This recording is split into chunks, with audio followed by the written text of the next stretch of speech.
নিবেদনে আজকের বিষয় ধৈর্য। জীবনের সব কিছুই একদিনে পাওয়া যায় না।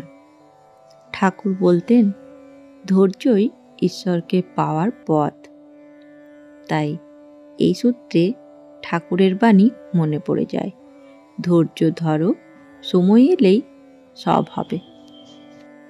প্রার্থনা করলেন কিন্তু ফল পেলেন না, তাই কি ভগবান নেই? না, ভগবান ধৈর্যের পরীক্ষা নেন। যত ধৈর্য তত শক্তি। তাড়াহুড়ো করলে ভুল হয়। ঠাকুর বলতেন, যেমন ফুল ফুটতে সময় লাগে তেমনি ফলও সময়ে মেলে। তাই এটা থেকে বোঝা যায়, তাড়াহুড়ো না করে যদি আমরা ধৈর্য ধরি তাহলে আমাদের মন শান্ত হবে, ঈশ্বরকেও কাছে পাবো। আপনি কি ধৈর্য ধরতে পারেন? কমেন্টে জানাবেন।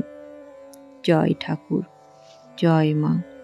বন্ধুরা, আজকের ভিডিওটি যদি আপনাদের ভালো লাগে তাহলে অবশ্যই ভিডিওটি লাইক করে দেবেন আর বন্ধুদের সাথে শেয়ার করবেন আর চ্যানেলটিকে সাবস্ক্রাইব করে দেবেন, যাতে ঠাকুর মায়ের বাণী সবার আগে আপনার কাছে পৌঁছে যায়। ধন্যবাদ।